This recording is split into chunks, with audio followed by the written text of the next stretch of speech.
Snow lay over the village road, like a sheet drawn across a life Clara had fought to keep hidden. She stood at the edge of the cottage path with one hand pressed to her collarbone, not from coquetry, but to keep her heart from betraying her. The little house behind her had a crooked thatch, one warm square of candlelight, and a door that stuck whenever frost gathered in the hinges. For 3 years, it had belonged to her more honestly than any room in Ashbourne house ever had. Then the black carriage stopped before it. The horses stamped in the frozen ruts. Steam rose from their flanks. A lantern swung near the carriage door, throwing amber light over the snow, the bare hedges, the grey wool of Clara's dress, and the brown knit shawl drawn tightly around her shoulders. Her dark hair, pinned in a loose updo, had begun to escape in damp curls. One pearl earring brushed her jaw when she turned. The carriage door opened. Edmund, Duke of Ashbourne, stepped down into the winter road. For one impossible moment, Clara could not move. Dark greatcoat, white cravat, snow at his collar. Grief held behind a handsome face. Her husband. The word struck like winter. Clara had once waited for him at a coaching inn in the rain. She had written letter after letter, asking whether he truly wished her gone, promising to return if he sent one word. No answer had come. No carriage, no servant, no settlement, only silence, hunger, and finally the decision to stop being a duchess no one wanted and become a woman useful enough to survive. Now he stood before her cottage as if winter itself had delivered him. "You are difficult to find, Clara," he said. His voice was lower than memory, roughened by cold and road weariness. She did not cry. Ashbourne House had taught her that tears were treated either as weakness or performance. She lifted her chin. "I was not aware I was lost, Your Grace." Something moved in his face at the title. Not anger, not quite pain. It vanished before she could name it. "You were told I had forgotten you." Clara's fingers tightened in the shawl. "I was shown it. By my mother." The snow kept falling. In the cottage window, Beatrice's silhouette moved sharply. Beatrice, the widow who had given Clara the back room when she arrived with blistered feet and no coin to spare. Beatrice, who had kept one of Clara's returned letters, saying a woman should keep proof even when she had no power. Clara looked at Edmund. "If you came to speak of the Dowager Duchess, you are 3 years late." "I know." The simplicity unsettled her more than any excuse. He took one step closer, then stopped at a distance proper enough that even Beatrice could not accuse him of presumption. "I learned 3 weeks ago that the settlement meant for you was never paid. I found copies of letters in my mother's private files. Your letters. Mine never left Ashbourne. Hers reached everyone first." Clara's throat closed. She had imagined many explanations over 3 years. Cowardice, indifference, contempt. Never a conspiracy so plain and cruel that it seemed almost vulgar. "She told me," Clara said carefully, "that you regretted the marriage, that the title had been satisfied, and I would be provided for if I left quietly. She told me you had taken the settlement and chosen the continent." Edmund's gloved hand flexed once at his side. "By the time I doubted her, you had disappeared beyond every road I searched. Every road." Clara looked down at the snow around his boots, then at the carriage wheels caked with old mud. His coat was not dressed for a ceremonial call. He had been travelling hard. The cottage latch lifted. Beatrice stepped out with a shawl over her cap and no patience in her face. "Begging your Grace's pardon," Beatrice said, which sounded very little like begging. "But if you have come to drag Mrs. Grey into your carriage by ducal thunder, you may drag me first." Clara nearly smiled. Edmund bowed. "Madam, I have no intention of dragging anyone." "Good.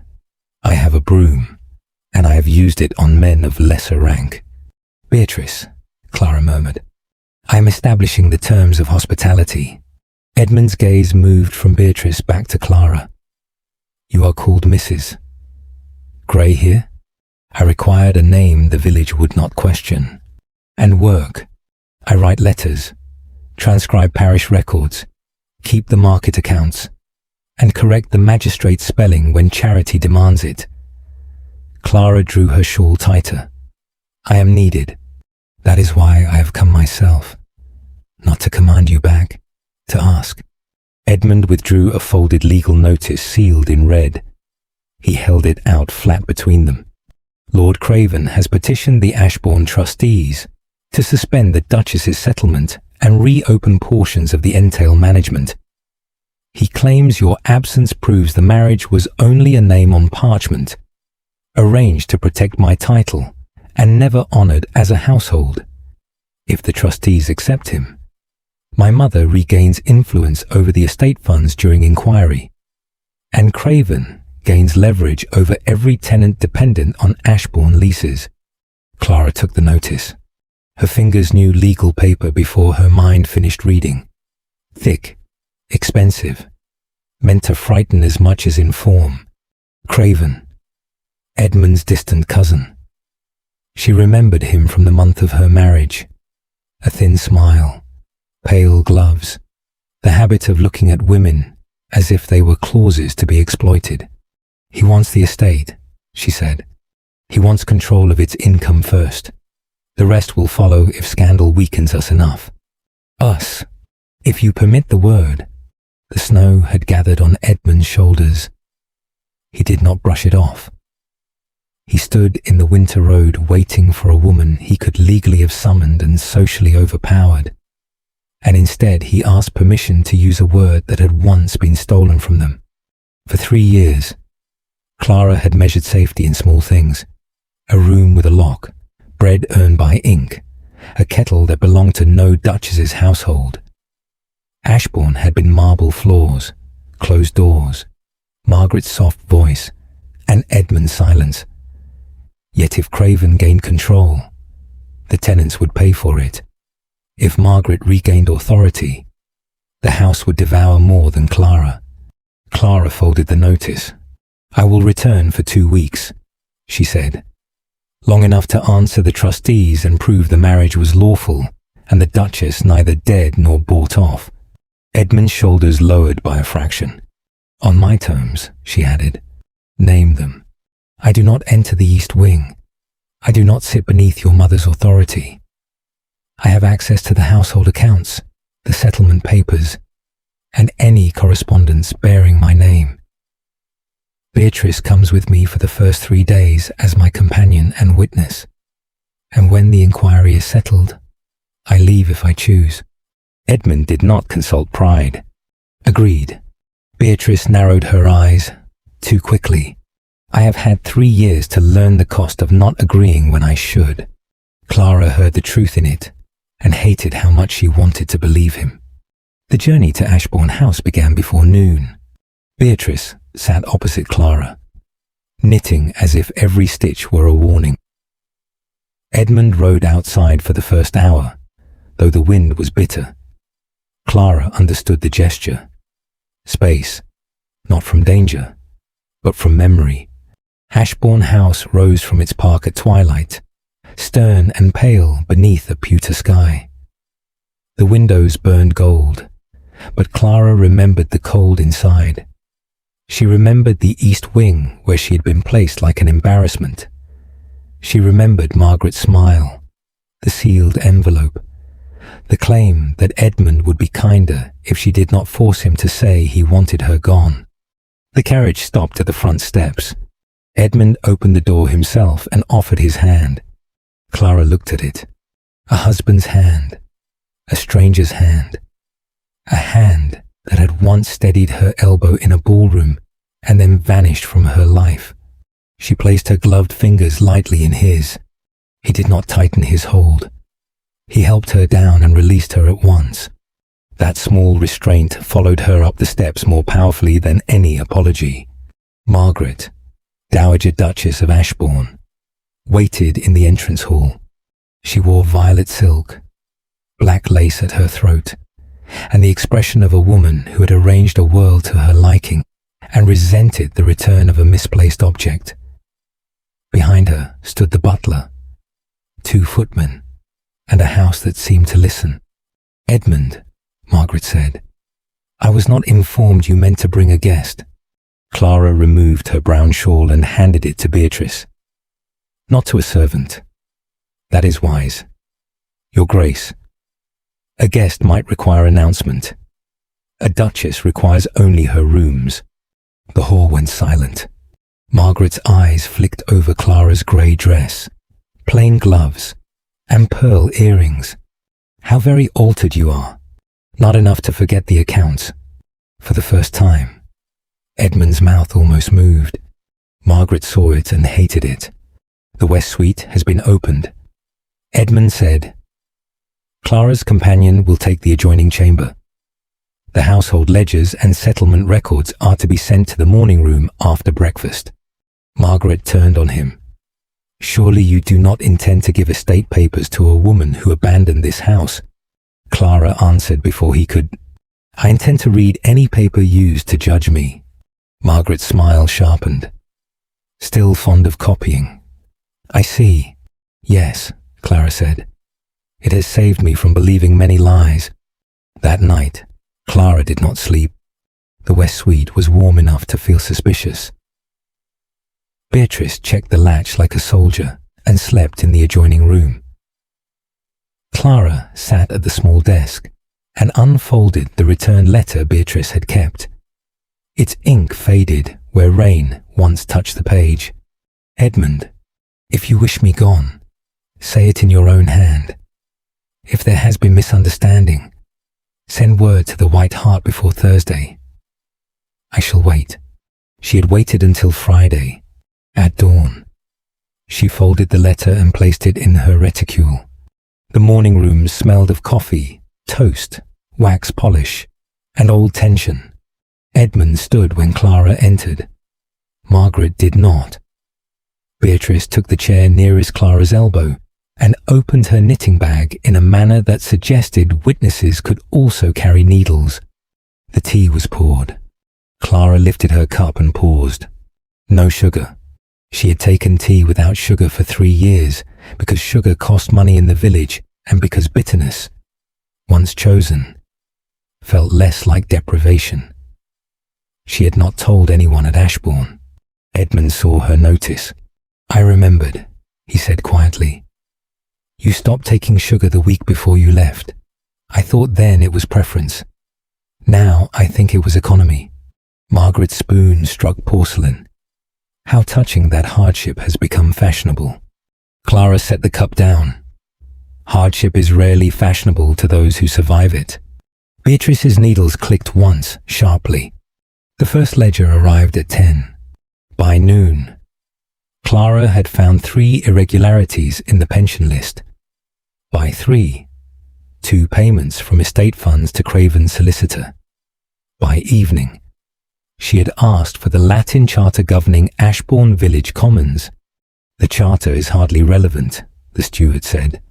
"It will be relevant if Craven means to win tenants' silence with promises of enclosure." Edmund looked up from the hearth. Clara saw not surprise but attention.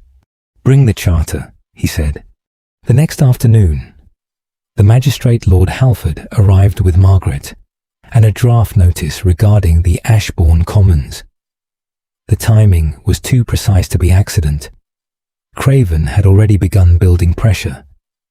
If the tenants feared enclosure, they might sign statements against Clara in exchange for favour. Halford entered the library without waiting for permission, snow melting from his boots onto the carpet. "A small administrative matter," he said. "The village commons are inefficiently used. Lord Craven suggests temporary fencing until the inquiry concludes." Clara looked up from the Latin charter spread before her. "You cannot fence the north pasture." Halford frowned. "I beg your pardon." The Charter of 1704 requires tenant consent before any boundary change affecting winter grazing. The north pasture is named twice, once in Latin and once in the attached English abstract. Margaret's eyes narrowed. This is hardly a lady's province.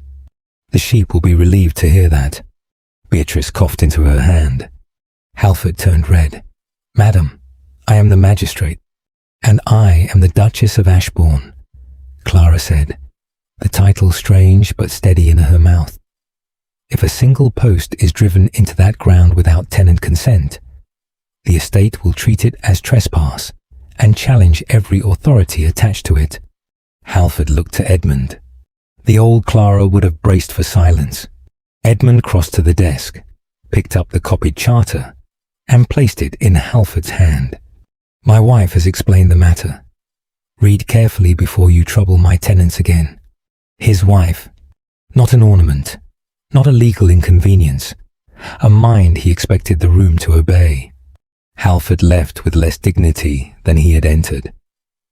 Margaret followed, but not before casting Clara a look cold enough to frost the glass. When the door closed, Clara reached for the pen to hide the tremor in her fingers. Edmund did not praise her immediately.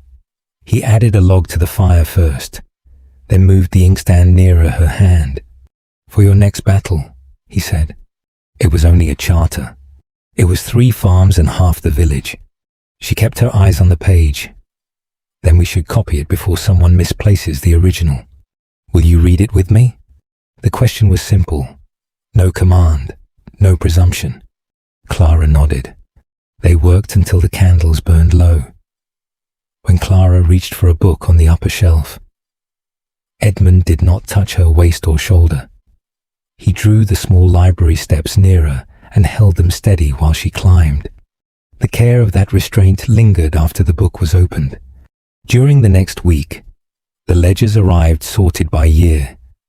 Letters bearing Clara's name were delivered unopened to her hand, and Beatrice declared the village could survive without her until Ashbourne learned common sense. Margaret did not rest. She sent notes. She held whispered conferences with Craven's solicitor. She reminded every caller that Clara had lived under another name in a cottage and taken payment for parish copying. A duchess who had sold her handwriting, Margaret implied, had already sold dignity enough. The real wound came on the 9th evening. Clara was in the old portrait gallery, examining a list of dowager expenditures misfiled behind a hunting print, when Lord Craven stepped from the shadow near the second Duke's portrait. He was thin, pale, and smooth as spoiled cream. Your Grace, he said, giving the title a curve of mockery. Or do you prefer Mrs. Grey? Clara closed the folder. I prefer not to be cornered in corridors. Then you should not have returned to a house that has no place for you. Craven looked toward the portraits. The trustees will not admire what you have become. A duchess living on parish pennies. A marriage in name only. A husband who did not search hard enough until his inheritance felt threatened. Each sentence found its old bruise. Clara's fingers tightened over the folder. If your petition had merit, you would not need to frighten me in a hallway. His smile faltered. She walked past him before her knees could weaken.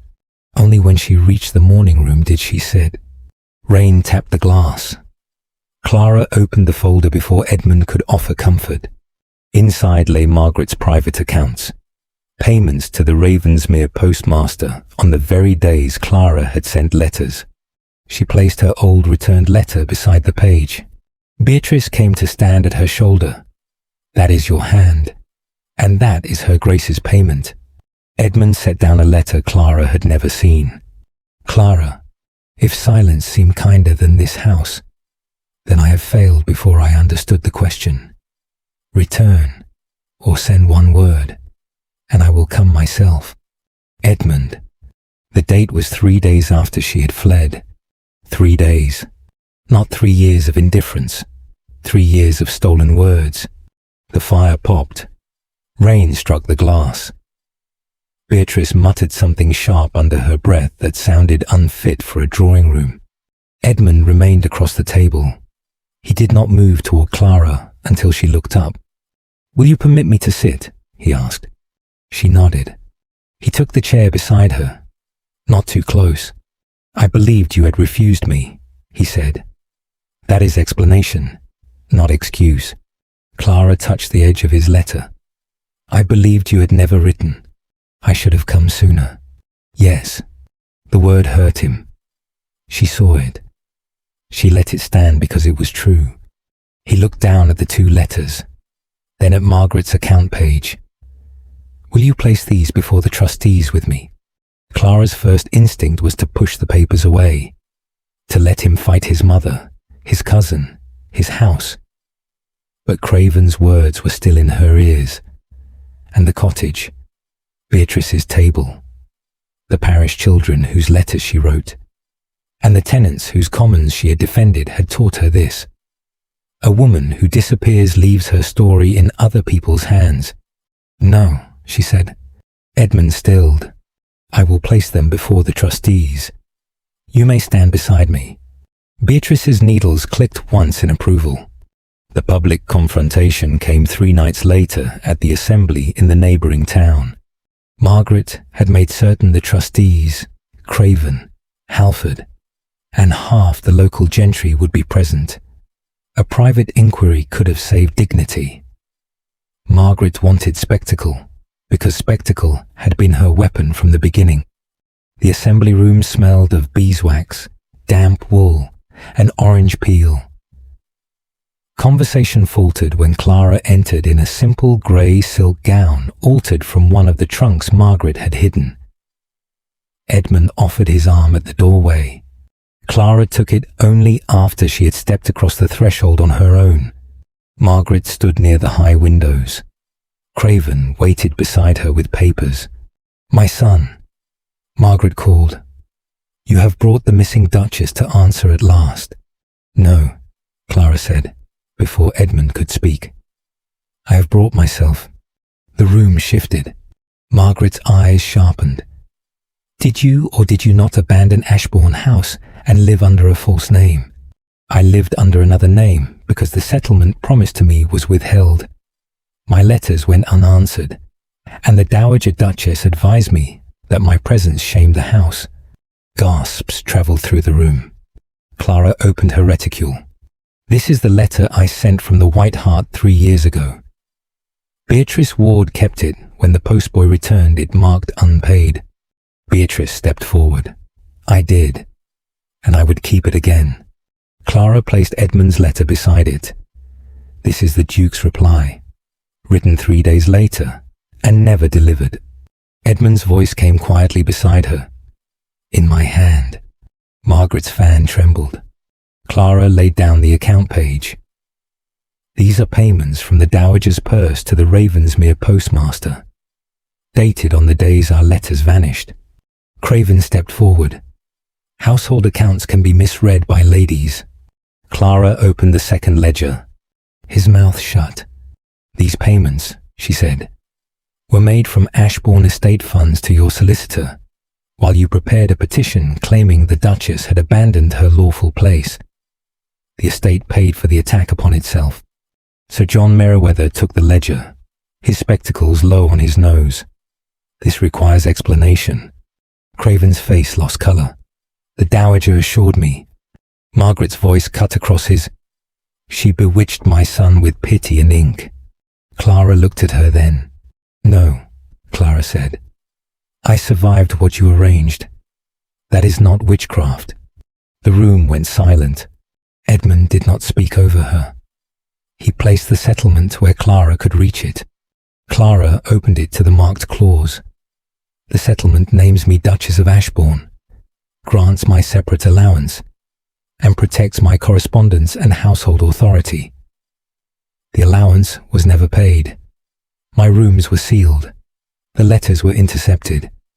Lord Craven's petition rests upon a disappearance the Dowager helped create. Sir John removed his spectacles. "The trustees will suspend Lord Craven's petition pending formal review." Estate funds used for private legal action are to be restored. The Duchess's settlement is confirmed until proper authority says otherwise, and it appears Her Grace the Dowager must answer for misappropriation. Margaret looked as if the floor had shifted beneath her. Craven made a poor bow and stepped back as though distance could save him from ink. Edmund addressed the room only after the judgment had landed. "Clara is my wife," he said. "But more than that, she is the woman who protected my tenants before this room cared to know her name. Anyone who wishes to question her place in Ashbourne may begin by reading the accounts she has corrected." He turned to Clara, not to lead her, to wait. The assembly watched. Clara extended her hand first. Edmund bowed over it and pressed one brief, respectful kiss to her gloved knuckles.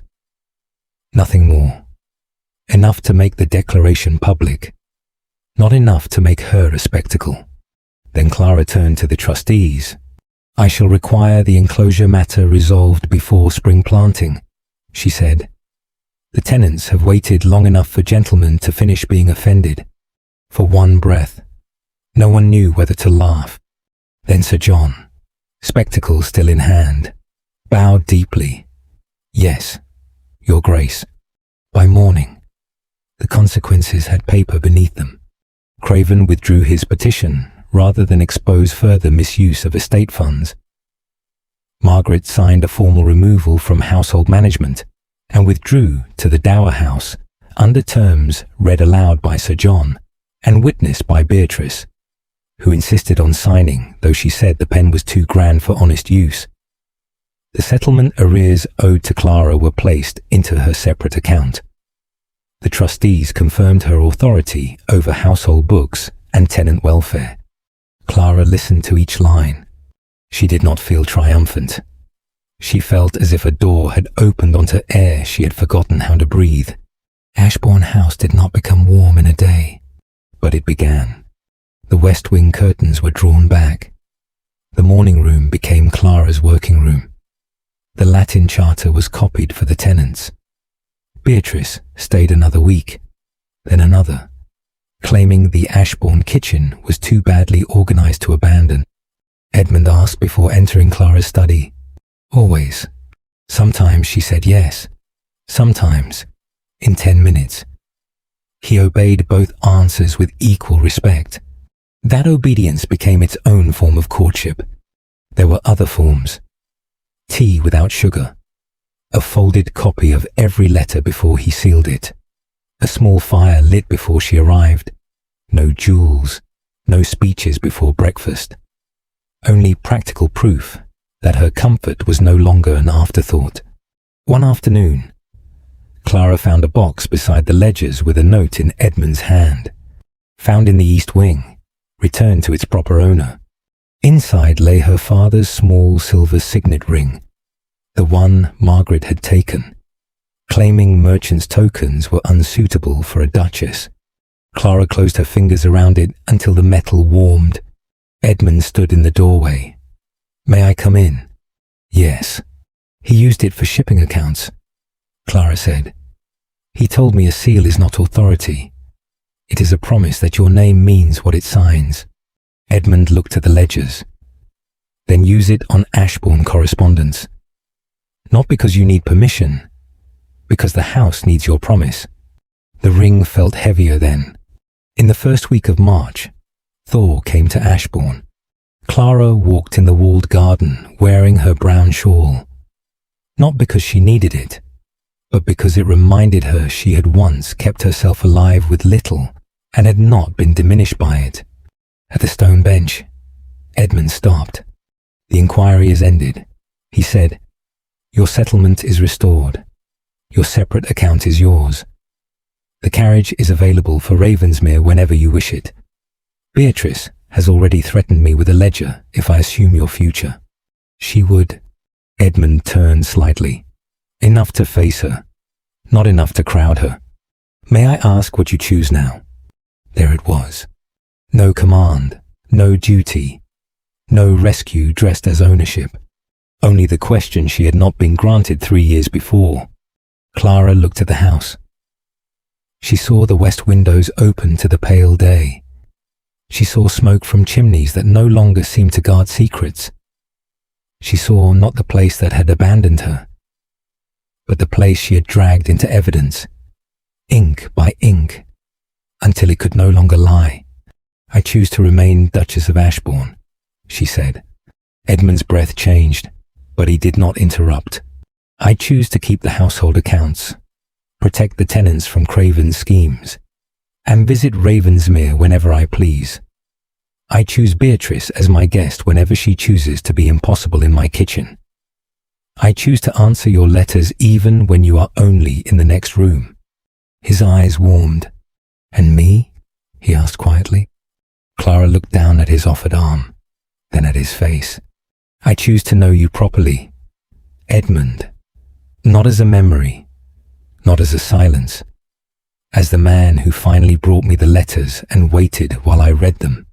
His hand turned beneath hers, palm upward, asking. She placed her hand in it. Warm glove met warm glove. After 3 years of winter, it was enough to begin spring. At the end of the garden path, Beatrice appeared with a shawl over one arm. "If your graces intend to stand in the damp discussing feelings, at least take proper wool." Clara laughed. Edmund placed the shawl over Clara's shoulders without touching more than the fabric. "Madam," he said to Beatrice, "Ashbourne is in your debt." "Frequently," Beatrice replied. "You may repay it with better tea." Clara felt the house settle around her, not like a cage, but like a room whose door remained open. By spring's first true warmth, Ashbourne no longer whispered her name as a question. It spoke it in account books, tenant petitions, letters sealed with her father's ring, and a place set for Beatrice at the long table when she came from Ravensmere. Margaret's dower house remained quiet. Craven's solicitor wrote apologies that grew shorter as his funds did. The tenants kept the commons open through planting. The west wing belonged to Clara because she chose to sleep there, not because anyone had hidden her away. One morning, Edmund found her at the cottage path in Ravensmere, where he had first stepped from the carriage. The snow was gone. The hedges showed green. Clara stood where she had stood that winter day, one hand at her collarbone, pearl earrings bright in the spring light. "You look as if you are remembering," he said. "Honestly," she replied. He waited. She turned to him. "I thought you had forgotten me." "I know. But you searched. Not well enough at first." "No," she said, "but long enough to find the truth." Clara walked down the path toward him, not because he summoned her, but because she wished to close the distance herself. Behind them, Beatrice opened the cottage window. "If this is to be romantic, do it before the tea spoils." Clara laughed again, and this time Edmund did too. A woman forgotten in winter may still return with spring in her hands. The end. Fireside outro. Stay a little longer beside the fire, where the brown shawl hangs near the hearth. The old letters rest beside the ledgers, and the kettle has just begun to sing. Which moment stayed with you most? Clara facing Edmund on the snowy road, placing the stolen letters before the assembly, or choosing him only after she was free to choose herself? A heart buried beneath silence can still find its way back to warmth. Share your thoughts below and subscribe. The kettle is always on.